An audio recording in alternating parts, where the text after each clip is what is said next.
토트넘 핫스퍼, 부상자들이 가득한 팀이 되면서 손흥민 선수의 과부하에 대한 우려가 커지고 있습니다. 팬들은 지난 시즌의 악몽이 다시 일어날까 두려워하고 있습니다. 잉글리시 프리미어리그에서는 손흥민이 있는 토트넘 팀이 상위권을 유지하는 것을 받아들이지 못하는 어두운 세력이 있는 것 같습니다. 최근에 리그의 공식 웹사이트는 유럽에서 활약하는 한국 선수들의 등장으로 한국 축구의 황금기를 강조했습니다. 심지어 이 사이트는 손흥민의 토트넘과 황희찬의 울버햄튼 간의 경기를 한국 더비라고 크게 홍보했습니다. 13일 영국의 풋볼 런던 신문은 토트넘과 울버햄튼 간의 경기가 프리미어리그 12라운드의 첫 경기였지만 많은 관심을 받았다고 보도했습니다.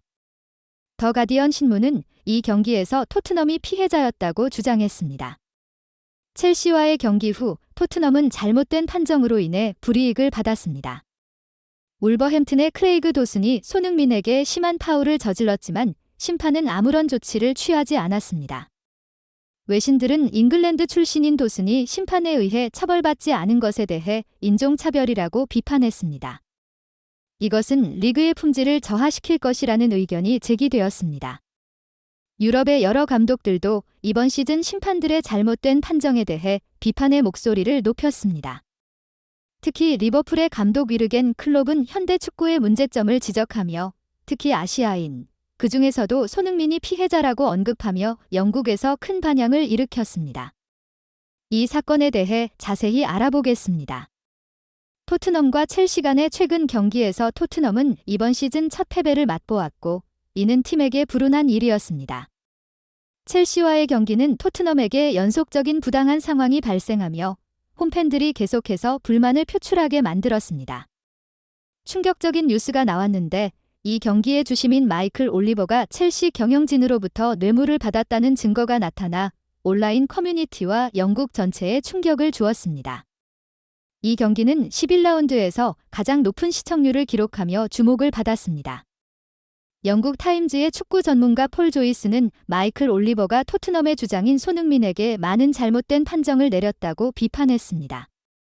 많은 팬들과 전문가들이 마이클 올리버 심판의 행동을 계속해서 비판하고 있습니다. 손흥민이 리그에서 9번째 골을 넣자마자 주심은 빠르게 오프사이드 판정을 내렸는데 이는 예상치 못하고 부당한 결정이었습니다. 크리스티안 로메로의 태클 또한 충분히 위험하지 않아 벌칙을 받을 상황은 아니었습니다. 이는 첼시 선수들에 대한 판정이 정반대로 이루어졌을 때 더욱 의심스러워졌습니다.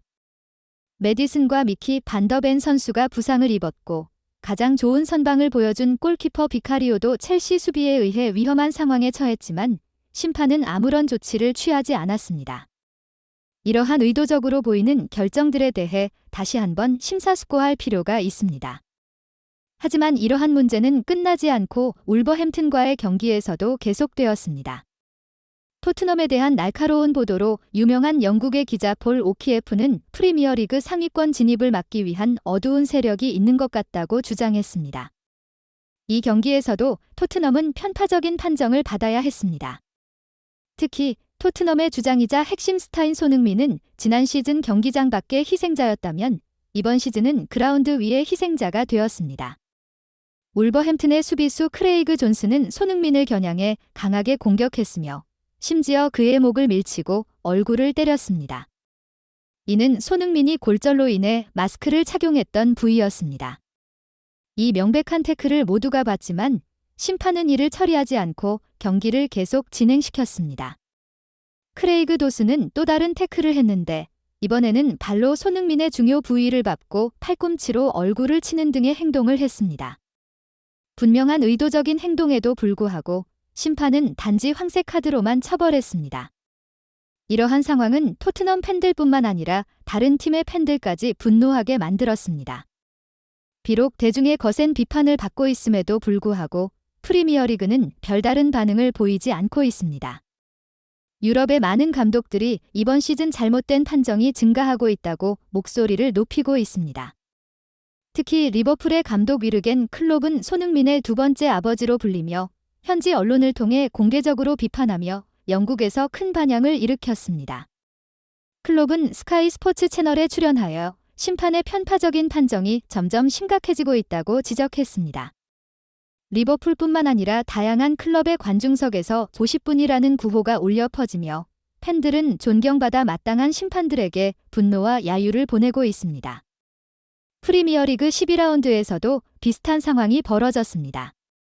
토트넘과 울버햄튼 간의 첫 경기는 팬들의 분노를 참을 수 없게 만들었습니다. 손흥민에 대한 명백한 태클을 심판이 무시하고 심지어 과도한 파울 상황까지 계속 발생하며 잉글랜드 축구가 쇠퇴하고 있습니다. 아시아인에 대한 차별적인 대우와 영국인에게 주어지는 특권은 비판과 비난의 대상이 되어야 합니다. 이러한 클럽들의 발언에 대해 토트넘 팬들은 유럽 최대 축구 커뮤니티에서 다음과 같은 반응을 보였습니다. 정말이에요. 만약 손흥민이 영국인이었다면 아무도 그를 태클하지 못했을 거예요. 심지어 편파적인 판정은 상대팀에게 유리하게 기울었을지도 몰라요. 특히 비유럽인, 특히 아시아인에 대한 부당한 판정은 축구 팬들을 정말 불편하게 만듭니다. 크레이그 도스는 정말 나쁜 사람이에요. 그는 자신의 잘못을 인정하지 않고 그런 모습을 보면 미치겠어요. 그는 아마도 축구 역사상 가장 나쁜 선수일 거예요. 제가 본 선수 중 가장 나쁜 성격을 가진 사람입니다. 손흥민은 심각한 부상을 당할 뻔했는데 그런데 오히려 심판이 레드카드를 받아야 했어요. 토트넘은 크레이그 도슨에 의해 손흥민이 심한 공격을 받았지만 황색 카드조차 받지 않았으며 이로 인해 심판들이 이러한 부상을 일으킨 가장 나쁜 심판들이며 국제 경기를 관리해서는 안 된다고 확신하게 되었습니다. 정말 끔찍한 행동이었습니다. 크레이그 도슨은 미친 개처럼 행동했습니다. 그런 더러운 플레이를 한 그는 같은 일을 겪어봐야 합니다. 유럽의 축구 전문가들도 크레이그 도슨의 맹목적인 태클을 강력히 비판하며 심판에게 더 강한 비판의 목소리를 냈습니다. 골.com의 기자이자 토트넘 전문가인 그렉 스토바트는 손흥민과 같은 득점왕이자 EPL 최고의 스트라이커가 이런 일들을 자주 겪어야 하는 것에 대해 안타까워했습니다. 선수들은 경기 중 이런 상황을 자주 겪지만 고의적이고 명백한 태클은 심판이 엄격하게 처리해야 합니다. 그래서 감독들이 경기장에 있는 것입니다. 축구에서 공정한 플레이 정신을 계속 유지하는 것은 필수적이며 이런 더러운 플레이가 있는 경기는 프리미어리그의 명예를 손상시키고 있습니다. 토트넘이 상위권에 오르면 무슨 일이 생길 것 같은 분위기가 있는데 마치 영국 내에 토트넘의 진출을 막으려는 은밀한 세력이 있는 것처럼 보입니다. 이것은 분명 울버햄튼 팬들이 원하는 바가 아닐 것입니다. 모든 사람들, 홈팀 팬부터 원정팀 팬까지 경기의 결과와 상관없이 모두가 공정한 경기가 진행되면 박수를 치며 경기장을 떠날 수 있어야 합니다. 이러한 상황이 계속된다면 영국 심판들은 물러설 곳이 없게 되고 곧 큰 변화가 있을 것입니다. 이러한 소식에 대해 유럽 축구 팬들은 영국 감독들에 대해 분노를 표출하며 비판하고 있습니다. 어떻게 말하든 영국은 축구 산업에서 인종차별만 남은 나라라는 것이 진짜 영국 축구의 본질이며 이것이 공식 EPL의 현실입니다. 시민들의 편향된 의식도 이 문제에 일조하고 있습니다. 특히 아시아인에 대한 심각한 인종차별 행위를 하는 심판들은 축구계에서 제거되어야 합니다. 심판의 공정함만이 축구를 살릴 수 있습니다. 영국 심판들의 비열하고 추악한 행동은 비난받을 가치조차 없을 정도입니다. 경기 후에는 심판이 기자회견을 해야 합니다. 인종차별의 수준이 매우 심각합니다. 이 상황을 방치하는 것은 영국 심판단의 수치이며 영국 전체의 망신입니다. 이 문제가 제때 해결되지 않으면 유럽 전역에 퍼질 것입니다. 이 경기 동안 손흥민이 크레이그 도슨에 의해 악랄하고 교활하게 태클당하는 것을 보는 것은 울버햄튼에게 골을 허용하는 것보다 더 가슴 아팠습니다. 손흥민의 얼굴은 아직 눈뼈 부상에서 완전히 회복되지 않았는데 그 부위를 상대방이 겨냥하여 공격했습니다. 이는 매우 추악하며 영국 축구장을 오염시키는 행위입니다. 이런 불공정한 판정을 내리는 심판들이 제거되기를 간절히 기다립니다. VAR 시스템의 부재로 인해 프리미어리그의 순위가 완전히 뒤바뀌었을 가능성이 높다. 축구계는 VAR 도입 이전과 이후로 나뉘며 VAR은 축구 경기의 규칙과 판정에 혁명적인 변화를 가져왔다. 리그마다 논란이 있음에도 불구하고 VAR은 오프사이드나 파울 판정 등을 보다 정확하게 확인할 수 있는 중요한 도구가 되었다. 이로 인해 부당한 판정을 최소화하는 데 큰 도움을 준다. 하지만 클럽들은 VAR의 도움을 받기도 하지만 때로는 이로 인해 실망할 때도 많다. 특히 PL은 VAR에 대한 논란이 끊임없이 일고 있는 리그다.